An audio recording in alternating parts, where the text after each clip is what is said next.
Mesdames, Messieurs, bienvenue à une nouvelle émission de Sous un autre angle. Encore du Centre des congrès de Thetford, nous rencontrons Mme Jessica Labbé, qui est directrice générale du groupe Périscope. Madame Labbé, je vous laisse vous présenter. Oui, merci beaucoup. Merci de me recevoir.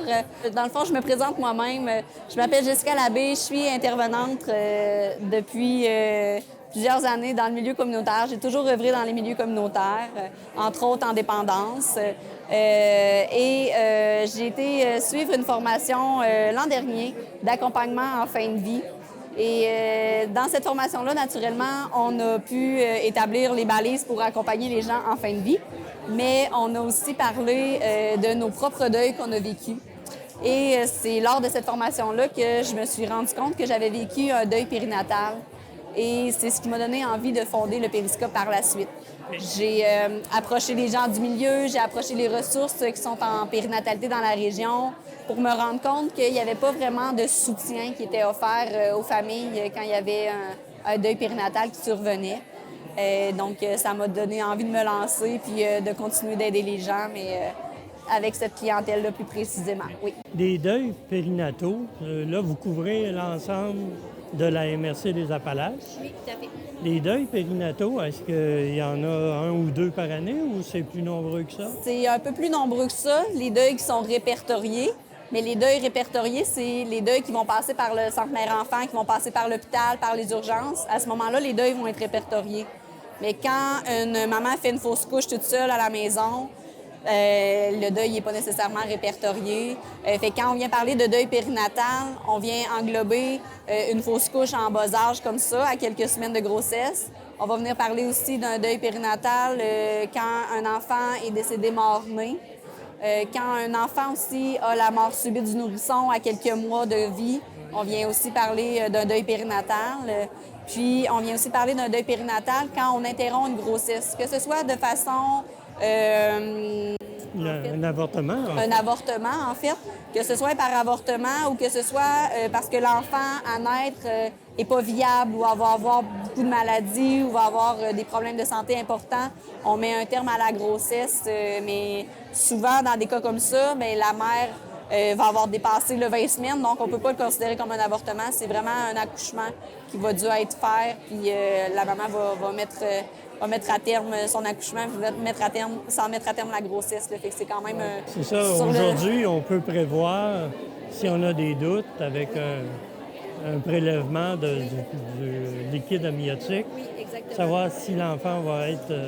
Oui, si l'enfant va avoir la trisomie, on peut le prévoir. Il y a plusieurs maladies aussi génitales congénitales qu'on peut avoir la réponse aussi, là, donc avec ce prélèvement-là. Fait qu'il y a plusieurs parents qui vont décider de mettre un terme, d'interrompre la grossesse. Là, Mais ça devient un deuil quand même. Ça devient un gros deuil quand même. C'est pas parce qu'on prend la décision de le faire que c'est plus facile à vivre après. Là. Il y a quand même une perte qui est là. Puis, ouais, on est là pour les outiller. Ouais. Vous avez un local à Thetford? Oui, on est situé au 395 sur la rue Hull à Thetford Mines. C'est dans les locaux de l'ancien presbytère Saint-Maurice, là, tout près de la villa Saint-Maurice. On est présentement là, oui. Et vous avez un conseil d'administration qui est en formation? Oui, dans le fond, présentement, le Périscope est enregistré au niveau du registraire des entreprises sous le nom de Maison le Périscope. On voulait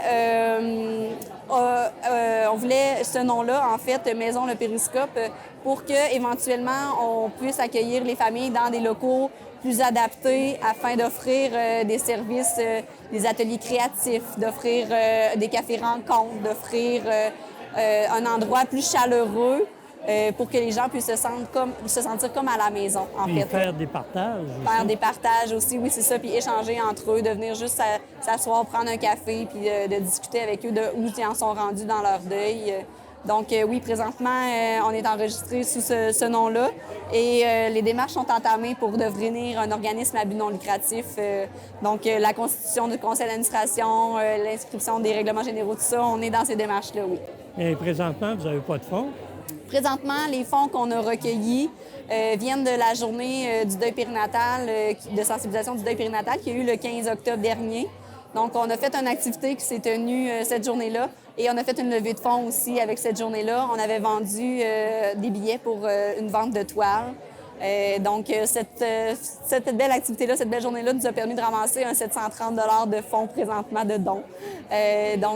On peut rouler un certain temps pour offrir les services aux familles avec ça, mais bien entendu, on a du chemin à faire. Vous avez le loyer à payer aussi? Oui, bien, présentement, le loyer du Périscope est dans la même bâtisse que moi, j'ai déjà d'autres services au niveau de la massothérapie.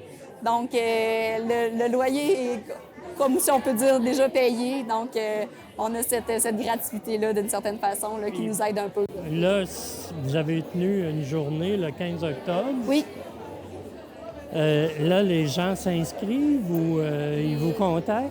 Avez-vous un site Internet? Présentement, on est visible sur une page Facebook. Donc, les gens peuvent aller visiter la page Facebook qui s'appelle Le Périscope, tout simplement. Peuvent aussi nous rejoindre par courriel. L'adresse courriel complète, c'est le périscope deuil périnatal à commercial@hotmail.com. Puis aussi par téléphone au 418-814-8518. Ça, c'est votre bureau? Ça, c'est mon bureau, directement. C'est mon bureau directement. Et présentement, on est joignable comme ça. Mais c'est ça, les familles qui ont participé à l'activité du 15 octobre dernier, là, on a pu les enregistrer un peu en tant que membres de l'organisme, là, fait qu'ils peuvent avoir accès là, au service. OK. Puis vous avez probablement dans ces gens-là des gens qui sont prêts à faire du bénévolat. Oui, tout à fait. Oui. Quand on démarre comme ça, un petit organisme, c'est beaucoup d'huile de coude au début. Ouais. Les gens qui sont prêts à donner un peu de leur temps, oui, c'est toujours apprécié. Oui. Vous êtes membre de la corporation de développement communautaire. Avenir également, étant donné qu'on n'est pas encore un organisme à but non lucratif comme tel. J'ai eu la chance, par la Corporation de développement communautaire, d'être invitée aujourd'hui pour pouvoir parler du Périscope, pour pouvoir parler de l'organisme Avenir.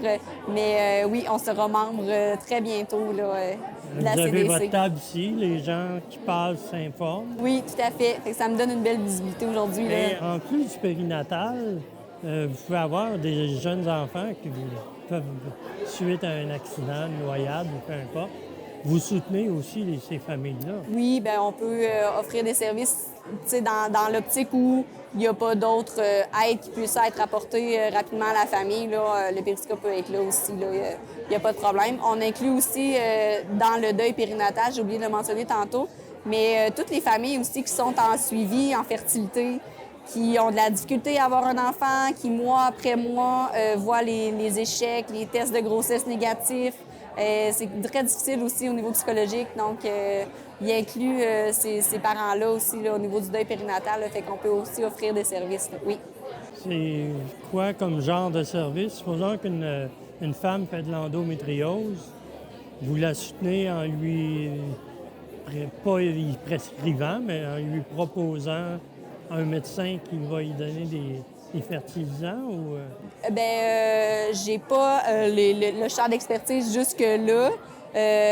Par contre, pour l'avoir vécu un petit peu moi-même, mais ça fait tellement longtemps que j'ai plus encore les contacts, possiblement. Mais pour l'avoir vécu, je vais être capable quand même là, de la supporter dans les difficultés au niveau émotionnel qu'elle vit. Je suis une éducatrice spécialisée de formation, donc le bagage est là. Les outils que j'ai gardés en cours de route aussi dans mes interventions vont pouvoir soutenir les familles. Là. Oui. Vous avez suivi une formation pour fin de vie. Oui. Dans votre nouveau groupe Périscope, est-ce que c'est une formation qui vous aide, ça? C'est une formation qui m'aide grandement parce que, naturellement, on a été outillés pour accompagner les gens à mourir, pour se rendre jusqu'à la mort, mais je me suis rendu compte que c'était beaucoup d'aider ceux qui restent, d'aider les vivants qui me passionnaient. Et toute la portion, on a eu plusieurs volets, dans le fond, au niveau du deuil, en proprement dit. Puis tous ces volets-là m'aident beaucoup. Là, les outils aussi qu'ils nous ont partagés dans cette formation-là au niveau du deuil m'outillent beaucoup pour aider les familles là, aujourd'hui au Périscope, oui. Périscope, c'est nouveau dans la MRC des Appalaches. Mais avez-vous des contacts avec d'autres organismes du même genre Je ne sais pas s'ils portent le nom de Periscope, Non, mais ils portent pas. des organismes qui donnent les mêmes services que vous allez offrir. Oui, tout à fait. J'ai pris contact récemment avec la ressource Parents d'Ange à Saint-Georges. J'ai d'ailleurs été visiter sur les lieux, rencontrer la direction, voir les installations, voir un peu les ateliers qui s'offraient, les services qu'ils offraient aussi. Fait que ça motive, puis ça m'aiguille aussi pour la suite. J'ai fait des démarches aussi avec les Perséides à Québec, qui est un autre organisme aussi en accompagnement au deuil périnatal. Je vais aller les visiter là, sous peu. Donc, ça va pouvoir m'outiller un peu plus puis m'aider à appuyer les familles ici de la région, oui. Et dans l'aide que vous apportez aux familles, il y a évidemment le partage, mais il y a aussi comme des activités. Oui, bien, je vais pouvoir proposer aux parents des activités, des exercices, en fait, que j'appelle. Entre autres, un exercice d'autocompassion, de reporter un peu les familles à comment tu agirais si quelqu'un de ta parenté vivait la même chose. On a de la difficulté quand on parle du deuil périnatal à dire qu'on va chercher de l'aide. On n'est pas trop à l'aise non plus à en demander, même de notre famille proche. Donc, cet exercice-là va leur permettre de se rendre compte que finalement, à part de l'écoute, il n'y a pas grand-chose d'autre à faire. Puis, il va leur permettre aussi d'être un peu moins dur avec eux, puis d'ouvrir un peu plus la porte à de l'aide, là. Oui. C'est tout le temps qu'on a, malheureusement. C'est très C'est intéressant. parfait. Alors, mesdames, messieurs, un nouveau service qui est offert dans la MRC des Appalaches pour les 19 municipalités. C'est un service qui peut s'avérer très nécessaire pour les personnes qui ont à vivre un deuil périnatal. Alors, je vous conseille, si vous en avez besoin, de communiquer avec Madame Labbé. Alors, mesdames, messieurs, toujours du Centre des congrès pour la CDC, la Corporation de développement économique, qui tient ses kiosques une fois par année. On rencontre Madame Mélisa Gagné, qui est directrice générale de Cancer et Vie. Alors, Madame Gagné, je vous laisse vous présenter.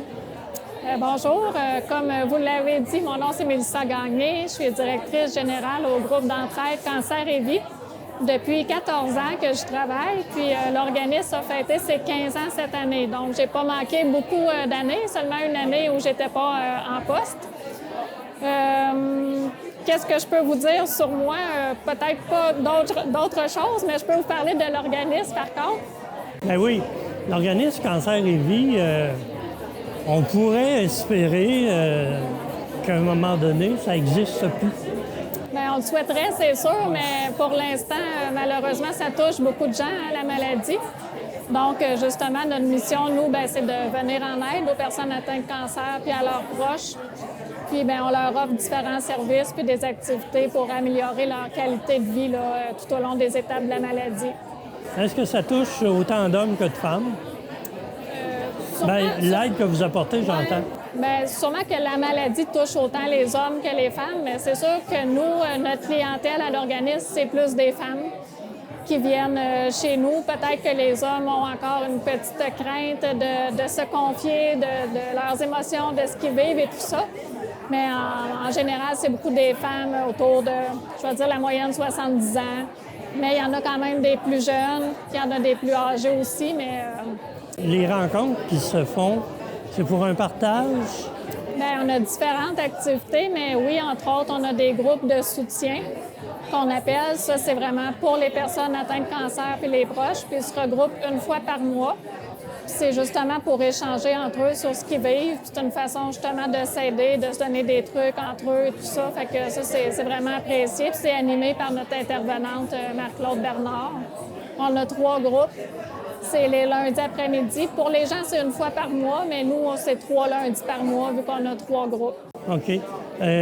Vous êtes combien d'employés à Cancer et Vie? On est seulement 2 employés.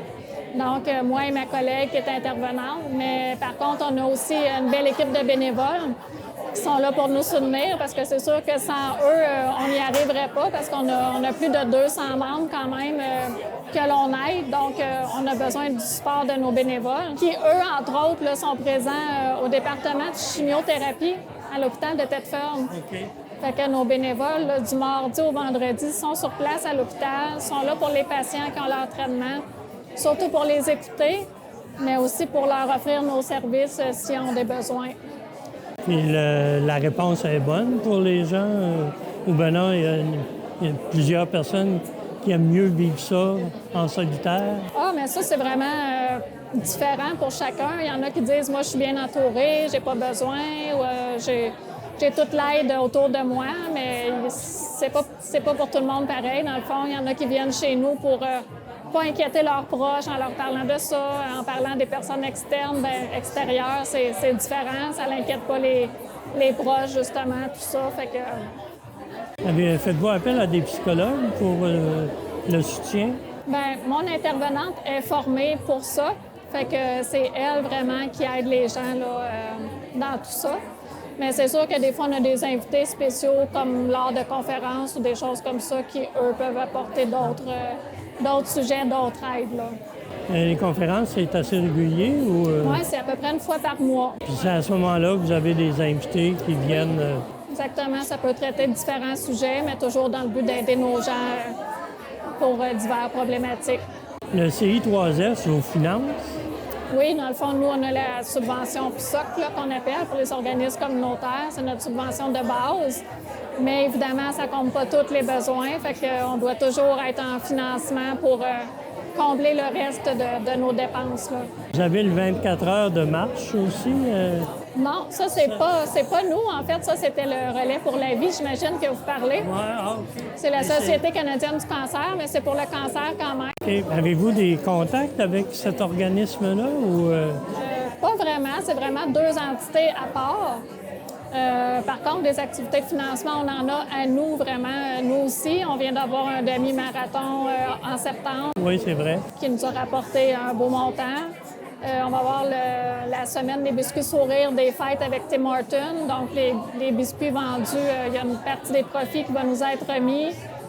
Ensuite, en 2024, on va aller au IGA Saint-Pierre, tenir un petit kiosque, ramasser des dons, donner de l'information aussi. Puis on a toujours un brunch avec les Chevaliers de Colomb à chaque année aussi en mars. OK. Ces fonds-là servent à quoi exactement? Bien, une grande partie des fonds qu'on amasse, c'est pour aider les gens financièrement pour leurs transports médicaux. Parce qu'on sait que ça coûte cher, voyager d'un endroit à l'autre. Beaucoup de nos gens doivent aller à Québec, Lévis ou Sherbrooke pour leur traitement de radiothérapie. Donc, pour les personnes à faible revenu, bien, c'est nous qui payons leur transport. C'est vraiment une aide qui est très appréciée. Là. L'hôpital de Thetford, la chimiothérapie s'en fait? Oui, mais il n'y a pas de radiothérapie. OK. C'est ça. C'est la radiothérapie qui fait en sorte que les gens doivent aller à l'extérieur. Soit à Sherbrooke ou soit à Québec. Québec ou Lévis. Vous desservez l'ensemble de la MRC des Appalaches? Oui, c'est ça. Tout le territoire de la MRC de East Broughton à Disraeli. OK.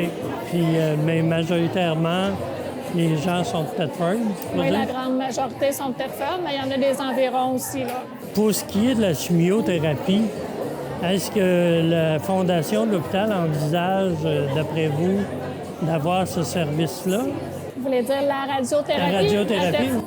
Ça, c'est vraiment des grosses sommes à investir pour implanter ce service-là. Moi, j'en ai pas entendu parler. Là. Je peux pas vous dire.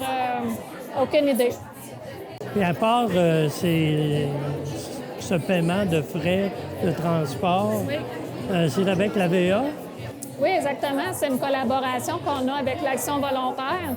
Donc, c'est vraiment leurs bénévoles qui accompagnent nos gens à leurs rendez-vous médicaux.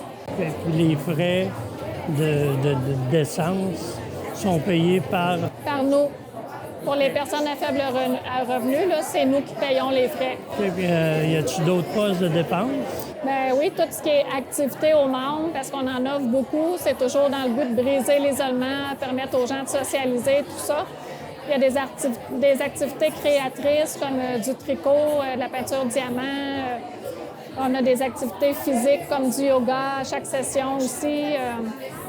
C'est pour payer aussi les frais d'activité aux membres. Mais ça se fait pas dans vos locaux, ça? Bien, la majorité des activités, oui. Il y a juste le yoga qui se donne directement au CAPS, au cégep de Thetford. Il y a beaucoup de gens qui suivent ça? Ou... Oui, j'en ai environ 15 participants. Dans votre expérience de 14 ans, le yoga, est-ce que c'est un moyen d'apporter une rémission pour un cancer? J'irais peut-être pas jusque-là, mais c'est un moyen de se détendre.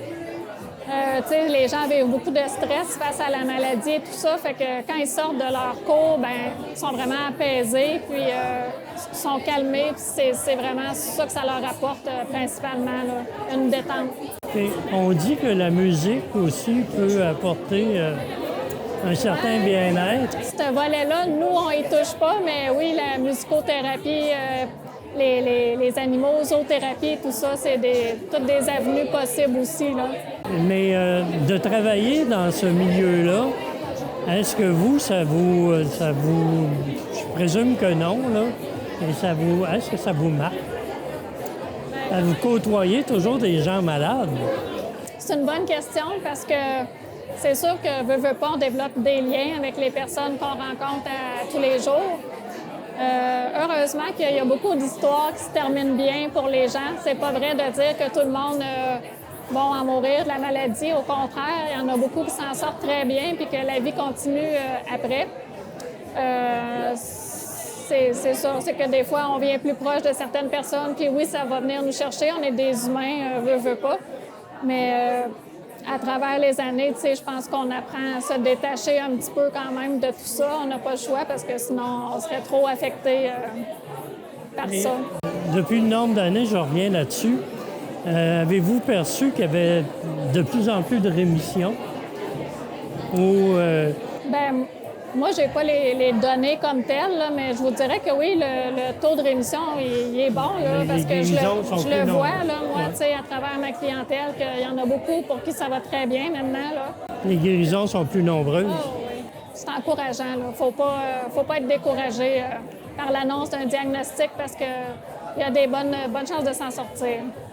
Pour les femmes, majoritairement, c'est les cancers du sein. Oui, on entend beaucoup cancer du sein, chez l'homme, la prostate, puis sinon le poumon qui revient souvent aussi. Oui. Les gens qui vont chez vous identifient leur cancer ou pas? Oui, là, ça, ils nous disent c'est quoi leur cancer, mais pas plus que ça. Nous, on n'a pas de dossier médical au complet, là. Puis vous n'êtes pas des médecins pour... Non, exactement. C'est bien intéressant. Puis pour le recrutement des malades, ils sont... Dans le fond, ils nous sont beaucoup référés directement par les hôpitaux, que ce soit à l'hôpital de Thetford ou à Lévis. On a un beau système de référencement mis en place, donc les patients nous sont référés. Puis sinon, par le CLSC, travailleurs sociaux ou par les gens eux-mêmes qui nous contactent. Merci beaucoup. C'est Merci. tout le temps qu'on a. Mesdames, Messieurs, si jamais vous avez la malchance d'avoir une maladie touchant le cancer, évidemment, Cancer Lévis est là pour vous aider, pour vous soutenir. Alors, gênez-vous pas. Les coordonnées vont apparaître au bas de l'écran. Merci de votre écoute et à la semaine prochaine.